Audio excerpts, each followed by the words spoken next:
everybody. I'm Alex Laverson, and with me is James No Doubt Dotson. We are live here at the Crane Room Bar and Grill in beautiful Newcastle, Pennsylvania. Stop by and enjoy some of the best wings and burgers in town.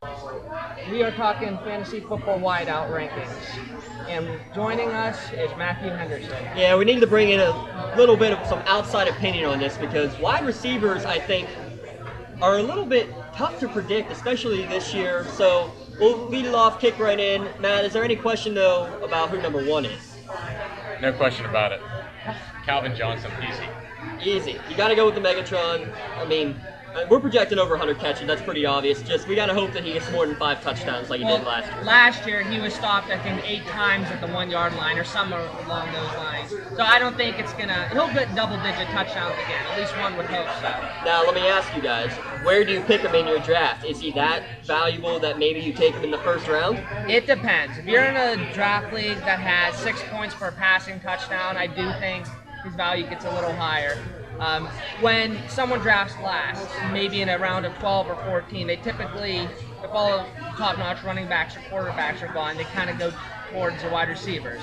Some will go Calvin Johnson, and in the years where Andre Johnson was good, you go with another receiver in Johnson. I think you did that a few years, actually. Yes, absolutely. So I think in that range would be a pretty good fit. Even if you're in a standard league, 4 points per passing touchdown is a pretty good pick, too. So late first, even sometime in the second, so around there is pretty good. Do you agree, Matt?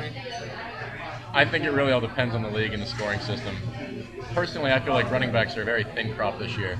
So you definitely want to get the best ones right off the bat if you can, top 4 or 5 of them, depending on how the scoring goes. But if you're in a PPR league or a league that gives you a lot of bonus points for passing or receiving yards, then Calvin Johnson becomes probably a 5, 6, 7 pick range, whereas if you're looking for those running backs and trying to build your team through depth that way, he becomes a late first, early second rounder. Absolutely, and we've said it time and time again. It's one of our commandments of fantasy football. You got to know your league. So, like you said, PPR is an absolutely huge asset to look at. If you can get 100 catches from a guy, obviously that's a route you'd want to go. Now, after number 1, I think that's where we start to get a bit of a question mark for who numbers like 2 through 5 are. A lot of people have the same core group there, but just the question is the order. So we'll start with our guest, Matt. Who do you have for the number 2 guy? My number 2 guy is Larry Fitzgerald. Bringing in Carson Palmer, a guy that can still sling it back from his days in Cincinnati. We saw what he did in Oakland last year with his top 2 receivers being Denarius Moore and Darius Hayward-Bay. You give Larry Fitzgerald, who is just 3-4 years removed away from carrying his team to the Super Bowl with the arm of Kurt Warner, and now you bring in Carson Palmer, who is going to be throwing the ball. Arizona's going to be behind. I think there's going to be a lot of looks for Fitzgerald this year out in the desert. I think he's definitely top 5 consideration too, and he's, like Henderson said, ever since Warner left, hasn't been the same receiver. He's still 30 years young. Now that he's got Palmer thrown to him, it all depends if the chemistry is going. Most fantasy experts, most draft books websites have him going in the 7 to 10 range. I actually have him in number 5. So I definitely agree with Henderson for the most part. His stock should go up higher because he's due for a year where he's coming back online a little bit. I think everybody's expecting a bit of a revival. Matt, you might have him a little bit more expectations than some others, but, I can't blame you. I mean, you're exactly right. If he could do that with an aging Kurt Warner, and if he was able to do what he's done in the last couple of years, which, honestly, his numbers haven't been that bad with guys like Ryan Lindley and John Skelton throwing in the ball. Now you got Carson Palmer. I mean, that's a match almost made in heaven. Yeah, he certainly doesn't have Max Hall back there either, but he's not somebody you should reach for either because, as these two have said, most guys have other people towards the top, the Des Bryants, the A.J. Greens. Larry Fitzgerald's somebody you can probably get in the middle of the 3rd round, even early 3rd round. Definitely. So don't reach. I think that's a good idea. I think it's probably true with most of these wideouts. You really don't want to reach for any of them. Calvin, maybe you could take that risk because he's got the breakout potential, maybe double-digit touchdowns. But so, Alex, you said Fitzgerald was at number 5. So who'd you actually have at number 2 for your wideouts? Des Bryant. I think we've seen not the best of him last year, but he's definitely coming out now. I definitely think he gets it. He had 1,382 yards receiving last year, 92 receptions, 12 touchdowns. He's clearly top dog in Dallas now. Romo's always a great fantasy quarterback too. Until week Points- 17. Yeah. But that's not in your So- fantasy season, so who cares? Yeah. So I have Des Bryant at number 2. Most people have him up there. Yeah, I think I'll have him personally number 3. I'm kind of surprised, guys. Brandon Marshall, he's, not the sexiest pick in the world, but I'll tell you what, he's traditionally up there in the 90 to 100 catch range. Why are people forgetting about Brandon Marshall? Brandon Marshall's that guy that doesn't go out there and get the big plays. He's the guy that goes out there and gets 18 targets a game because that's who Jay Cutler trusts back in the days in Denver. Marshall did have a couple good seasons in Miami, but it wasn't until he got back with Cutler when he started reestablishing himself as a 100 to 110 catch guy. And that's another instance where if you're looking into a PPR league, he's one of those names that you throw up towards the top of your board because you know that the targets are going to be there, especially without a surefire number 2 target being running back, tight end, or wide receiver opposite Brandon. It's very likely, that Forte will have the second most catches on the team. Yeah. The Bears got rid of defensive-minded Lovie Smith, and now they bring in Mark Trestman, who's offensive-minded. They're putting a heavy focus on protecting Cutler. And like Henderson was saying earlier, when Marshall and Cutler are together, those few years they're together, he averaged 108 receptions, 1,366 yards receiving, and 12 touchdowns, or 8 touchdowns, rather. So those are pretty good stats. It sounds like pretty good numbers, don't you think? Yeah, exactly. You So gotta that's a solid. Hope that they stay healthy. Hope that they're going to be thrown. They're playing in games against Detroit, a high-scoring team, Green Bay, a high-scoring team. They got to put points on the board. They're going to have to do it. Yeah, they're going to keep chucking it to him. So I had Brandon Marshall at actually number 4 in here. I had AJ Green at number 3. Talk to me about AJ Green because he's another young guy who's breaking out, kind of like Des Bryant. I think AJ Green, another guy you don't reach for, but he's going to get you good points when you pick him in that probably second to third round range. Well, I think that another reason why I like AJ Green is I actually really like Andy Dalton. Green's 24, very explosive. Right out the bat, coming in 2011, he didn't have like the Randy Moss rookie year, but he still had over 1,000 yards, receiving 7 touchdowns. Last year, 1,350 yards receiving, 11 touchdowns. So he kind of keeps going up from there. Right out the bat, he showed himself as explosive, agile, and a playmaker. So, to me, I just see nothing but good things for AJ Green in Cincinnati. And the thing with AJ Green, I think he scored in his first 6 games last season. Exactly, he had that streak. I mean, even against when they played Pittsburgh early in the season, Ike Taylor shut him down 1 catch for 8 yards, but that 1 catch was a touchdown. Exactly. That's a guy that gets into the end zone, and one great thing that happened with this team, I haven't heard about the guy yet, haven't been too into the preseason just because I've been busy. But the best thing this team could have done was draft Tyler Eifert. Absolutely. To give them another presence in the red zone, to have them use those 2 tight end sets like New England has been doing over the course of the past few years. So they have Eifert and Jermaine Gresham down there. And another guy that I have heard has had a good camp down there is Mohamed Sanu. So these guys can take pressure off A.J. Green.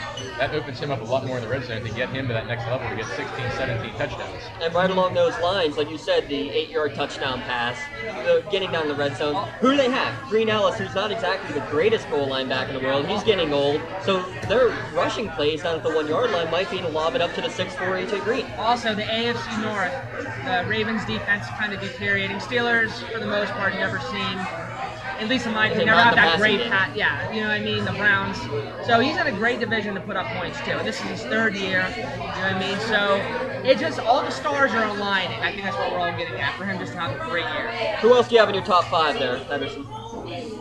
Well, we've mentioned Des Bryant, we've mentioned Brandon Marshall, Kevin Johnson. My top 5 is really complete. I'll just get back to Des Bryant real quick. I mean, Alex talked about him breaking out last year. I mean, that's a guy who battled, leg injuries early in the season, and he just exploded about midway through. I had him on my team last year, so I personally know the joy that he brought me every week just by putting up those big plays. But one that I go back to is that game against Pittsburgh late in the season. He had a broken index finger, and he still put up about 7 catches for 90 yards and a touchdown. I think he got me 16 points on my team. It was absolutely incredible what the guy's done, so I just look for more great things for him this year. Especially if he's healthy, which he wasn't for a good chunk of last year, especially with that finger issue. So definitely something to look forward to if you're a Cowboys fan and if you get them. Now, some of the guys in the 6 to 10 range we're looking at, you look at like a Julio Jones, Randall Cobb, Demaryius Thomas, Andre Johnson, even Roddy White or Victor Cruz maybe if he's healthy. Who are a couple of guys in that area that really stick out to you as somebody, not that you would reach for, but somebody who you would pick over the others if you're in that area? Well, staying with the whole PPR perspective, Aaron Rodgers said Randall Cobb's going to catch 100 balls this year. So I'm going to assume that Randall Cobb is going to catch 100 balls this year. I mean, if Aaron Rodgers is going to say it, he lost Greg Jennings, who, despite not being on the field much last year, still provided a presence for them late in the season. Jordy Nelson can't stay on the field with injuries. You're looking at Cobb, and James Jones is really the main two targets out there. And if Cobb can get over the middle, move the sticks, Aaron Rodgers is going to be looking for him a lot, especially in those third down situations. There's no better quarterback in the league at getting that ball, planting his feet, throwing a rocket over the middle. I mean, it's like Brett Favre never left. Sorry to bring him into the conversation here. You had to mention Brett Favre. Unbelievable. What do you think about Randall Cobb? What do you think about some of the other guys in this area, Alex? Well, one guy that's actually really intriguing to me is Danny Amendola. Now, when he first signed with the Patriots, I kind of thought, okay, kind of a rip-off version of Welker, and I thought he'd be pretty decent for the most part. Watching the Patriots preseason games, they really look like they haven't missed a beat. Yeah. If it is a PPR league, Amendola can have a very solid year. He might finish top 5, top 10 in terms of receptions, no if doubt. he stays healthy, and he's one of those guys that always finds a way to get injured. You know what I mean? So Amendola is a guy to look at. One certain facet of receivers I'm really intrigued with is rookies. I don't really see many rookies that could stand out. Aaron Dobson had some high hopes for him. Looks like he's not even you gonna probably be a know starter. more about Cordell Patterson than a lot of people. So why don't you fill us in on him? What kind of year should we expect of him? Well, I read a very outrageous blog one day comparing Cordero Patterson to the frame of Chris Carter, the elusiveness of Percy Harvin, and the deep threat speed and potential of Randy Moss. Now, I just completely threw that under the bus because I don't believe any one of those things. Cordero Patterson played 1 year of major college football at the University of Tennessee, right? Played 1 year of major college football there, and now he's coming into the league. In his first preseason game, he had 4 catches for 54 yards, kick return of 45, 50 yards, something like that. He's got some of that ability to get in there and make some plays and make a big impact early, but the fact still remains Christian Ponder's the one throwing the ball in Minnesota. Well said. Greg Jennings is the #1 target there. Kyle Rudolph's going to have a good season. Cordero Patterson's going to be taking a back seat. Even Jerome Simpson, and I think Jerry is right, who, in my mind, has more potential this season than Cordero Patterson. I just don't see him coming in and making that type of impact early on. Patterson might be worth a late round pick, kind of like the sleeper idea, but he's going to be a special teamer for the most part, I think, this rookie year. So I'd stay away. I think you're along the right track right there. Now, here's your question. You got 2 Atlanta wide receivers in that probably 6 to 10 range with Julio Jones, Roddy White. Is there really one that you would favor over the other? Does it depend on your league? Is Roddy White's age an issue? I still would probably lean more towards White just because, he's shown he can put up points, things like that. And Julio Jones is starting to come into his own, although last year he had a very good year. He had a very great year. Is it going to be the same this year? He'll probably have some good too. Another good year. But if you're asking me one or the other, I still might go with White. Jones is a top 5 receiver in many mock drafts, many expert blogs, things like that. I think more people just think that Julio is the young guy. He's a little bit taller. Roddy White is getting older. So, I don't know. I think you'll see a lot more catches out of White.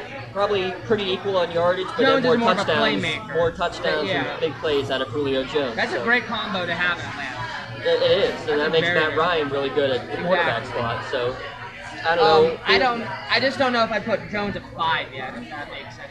Right, he's a probably, lot of- he's probably on the border, I would say. Yeah. Don't forget about Tony Gonzalez taking away looks from those 2 down there in the red zone as Exactly. well. Some people think he's still retired. No, he's coming back. So. But, I mean, the one thing that's tricky with those 2, and I'm also going to make this point with the Denver wide receivers, is you're going to have the big boom games with those guys, but you're also going to have the games where they completely disappear and put up close to a goose egg. So it's really feast or famine with those Atlanta receivers. You might get a few games each year where they're each going to put up their points both in the same game, but for the most part, you're not going to be catching too much of it. Oh, it's kind of like the old Peyton Manning days where he, in Indianapolis, when he would be looking right, look right, there's Marvin Harrison. Look left, there's Reggie Wayne. He would look one way or the other, but not both for the entire game. So that's what like you mentioned, you'll see that with Denver with Demaryius Thomas and Wes Welker probably.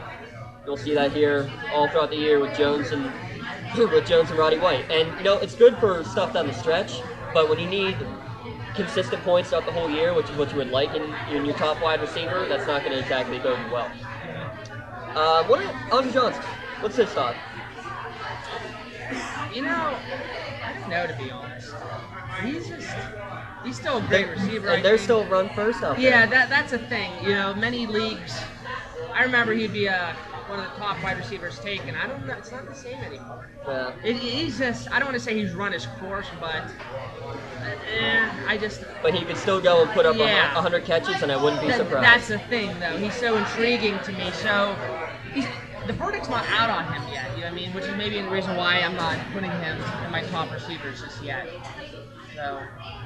Makes it tough. That is a very tough.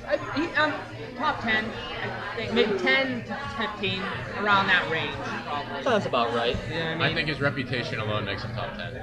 Yeah. Does that mean you would take him top 10? No. There you go. Yeah. Exactly. Look beyond the reputation. Numbers never lie. I know he had a great season last year. Definitely turned on at the end, but just his history over the past 3-4. I'm looking at durability, especially somebody getting up there. He hasn't stayed on the field too much over the past 3-4 years. Last year was an exception. I hope to see it again, but not when he's playing me in different leagues. I'm not picking him. Fair enough. All right, let's talk real quick. I want a sleeper pick from each of you. A sleeper wide receiver. That sounds good. I'll get started. I really like, out of Arizona, slot receiver.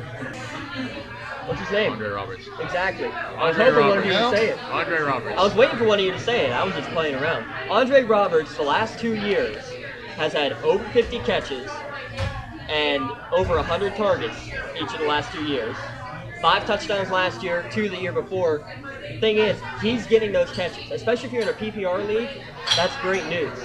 Now, of those 64 catches he had last year, 50 of them came in the first, I think it was 11 games of the season. The last 5 games, once Michael Floyd came back, he only had 5. That's why people are starting to stay away from him. People don't like the fact that he's going to be the number 3, Michael Floyd will be number 2. I'll tell you what, though, the Bruce Arians offense is the difference there. Look at what he did to Antonio Brown, going from a nobody to being a top 30 receiver. Look at T.Y. Hilton. Huge fantasy sleeper last year, came out of nowhere. I think the same thing for Andre Roberts. He's already proven that he can catch passes in this league. I think he is somebody who's being way overlooked, going maybe as the 50th wide receiver. I could see him being top 30 for sure. Also, Bruce Arians, bringing him in, he's kind of a vertical coach, or at least that's why they brought him in. So with Palmer, Arians, well, you know what I mean? So the whole kind of offense, I think, inflates a little bit, which I think increases his value. He's going to be out there. It's 3 wide receiver sets on the nature of the beast. So don't worry about him missing time because of 2 wide receiver sets. There is no running game. There is no tight end. They're going to have 3 wide receivers. I'll guarantee it. He's going to get, I'm going to say right now, he's going to have over 70 catches this year, 75. I could see that. I think a good year's in store for Andre Roberts. Yeah, that's a good pick. All right, here's another sleeper we got here on the boards. Oh, boy. Well, I love fantasy football, so I'm going to give you a few of them. First off, Vincent Brown in San Diego, a guy that was hurt all last year with a leg injury, coming back. You have Malcolm Floyd, who just got a pretty bad knee injury. But he's going to be ready. He's going to be ready at some point during the season. And Robert Meacham never panned out for him. And I forget who they had who just got hurt out for the season. Vincent Brown's going to be a guy that's going to come back, and he's going to be a good target for Phillip Rivers. So look for him as a late flyer in your drafts. Other ones, T.Y. Hilton is a guy that I really like this year in his big playability, his second year with Andrew Luck. And I think that T.Y. Hilton is going to be the best wide receiver on Indianapolis' team this year from a fantasy perspective. And finally, another name that I'm going to say, and take this into the bank right here. Top 10 wide receiver in fantasy this year, even though he's suspended for the first 2 or 3 games. Josh Gordon, Cleveland Browns. I don't mind that pick. I would like it a lot more if it wasn't for those first 2 games of suspension. How do you guys feel about the forgotten Steve Smith from the Carolina Panthers? Last year, over 1,000 yards receiving, but he only had 4 touchdowns. That was when Newton didn't perform as well as he did in his rookie year. But when Newton was there and he was performing well, close to 1,400 yards receiving, 7 touchdowns, not bad. That's what now, it he's would've been, 34 years old, but he's still, for the most part, being productive. So he's, I don't know if I'd say he's necessarily a sleeper, but someone you kind of want to keep an eye on. But you know what? I've seen this in drafts. Once Steve Smith becomes like that top wide available, you see a lot of guys just kind of forgetting about him and dropping down. So Yeah. That's not a bad pick. It's something to think about. He is getting old, but he still gets the job done. And really, Maybe a good that's free all agent that pick. matters. I mean, or some along those lines. Yeah, I mean, late pick. Don't be afraid to pick him because he'll go in your draft. He'll go. I think Just he'll don't be go in afraid. rounds like 8, 9, probably. yeah, 10 and up, maybe something like that. You know what I mean? A realistic projection for Steve Smith is he's going to get you catches and yards. but he's going to get you maybe just 4 or 5 touchdowns. He's not going to get into the end zone too much. Yeah. So know your league. Exactly. No, you're like, yeah, exactly. Now look at the other way real quick. If you want to look at guys who don't get many yards but get the touchdowns, you look at James Jones for Green Bay, who almost always gets double-digit touchdowns per year. Lance Moore, New Orleans, another big red zone target, probably 8 or 9 touchdowns. So those are guys, if you're in a touchdown-heavy league, those are guys that would then slide up your draft board as well. Mike Williams, Tampa Bay. Exactly. People are not giving him respect, Mike Williams respect, not giving Josh Freeman respect as a quarterback that he can be, especially fantasy-wise. I don't sleep on either of those guys at all. So there's a few sleepers for you to keep your eyes on as you go through your draft. Final thoughts, I want to ask you guys, what is your overall strategy here when it comes to your draft, especially in terms of the wide receiver? Well, for me, you really got to look at the league. If it's going to be a league that's going to reward me on wide receivers, if I'm late in the first round, I'm taking Calvin, if he's there. If not, then I'm going to go running back. But I think having one of those elite wide receivers has proved over the last couple of years to be a good thing for teams. But it's definitely a position you can't predict, especially with those teams with two or three guys in their rotation where the quarterback looks at one each game. It's definitely hard to predict, so it's not like a running back turn around and hand it off to him for 20 to 25 times. I agree for the most part. I think he said it best. Know your league. Know if it's a PPR league, things like that. Calvin Johnson's such a unique talent.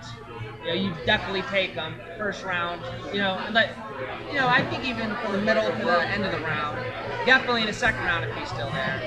Even with other wide receivers too. So basically, golden rule: know your league. Depends what you're in. And the best way to tell, go onto our website, 360sportsnetwork.com. We have our customizable cheat sheets on there. You type in your scoring system and you see exactly how valuable Calvin Johnson is, whether he should be a first-round pick or a second-round pick, how early in the first round, how late, maybe even down to the third round. But I agree. I think Calvin Johnson is right on that first-round bubble. After that, maybe in the next 2 or 3, I would look to get maybe in the second round. But beyond that, I'll wait a little bit because there's a lot of guys who are very similar to each other. I'd rather get that second or third running back before I'm going to go and get one of these, maybe good wideouts who could get hurt when I could wait another round and get a guy who might get 1 less point per game throughout the season. Get Calvin early, then you wait. And don't sleep on Dwayne Bowe with Alex Smith this year. That's a good point. That's a very good way to end it. What receiver do you stay away from at all costs? The most overrated receiver in the draft, someone you just don't want to coach. I'm going to give you 2 names that I'm not too thrilled about. Pierre Garçon in Washington, I don't think is going to have as good of a year as everybody predicts, just because RG3, sophomore slump type of ordeal. He's getting a bit older too. He doesn't have the downfield capabilities that he used to. I just don't see him having a good year. I don't see Mike Wallace with Ryan Tannehill I knew you were going having to a say good year. that. I do not like Mike Wallace. In that $60 million contract. Right. He never really even. And especially now with Dustin Keller being hurt, that means that a safety can be almost shading over that way the whole time. I really don't like the way that Mike Wallace will look as a receiver. Some people think Miami. Antonio Brown's stock went up a little bit, and I kind of see that, but I'm not big on any Steeler receivers. I'm never in general big on Steeler receivers. So that's understandable. It just they're so. Anybody you're staying away from that? Hakeem Nicks, staying way away from him. And I'm going to give you one more. You just saw his name on here. Oh, never mind. Jacoby Jones. Don't buy into the Super Bowl. Don't buy into it. What about Anquan Bolden? Yeah, him in San Francisco. Who else are they going to throw to? Well, that's the thing. In San Francisco, they got that, that power offense, but they have those unorthodox college offenses going on too, formations. So that's someone to maybe keep an eye on. He's a late round pick because he's going to be, again, a tall red zone target that'll work out for you. So there's lots of possibilities out there. I mean, even Justin Blackmon is worth picking, even though he's suspended 4 games. He might be worth picking late in the draft. There's lots of options out there. Just take a look, know your league, go punch in your league set up into our customizable cheat sheets, and you won't have any questions. And pray for no injuries. Pray for no injuries, but plan for them because you're going to get them. Well, thank you, Mr. Henderson, for joining us. Pleasure. Can't wait for the mock draft next week. Absolutely. We'll have our mock fantasy football draft here at the Crane Room Bar and Grill next Wednesday night at 7 o'clock p.m. Be there or be somebody who doesn't know how to play fantasy football. Matt Henderson, Alex Larison, I'm James Dunn. Have a good night.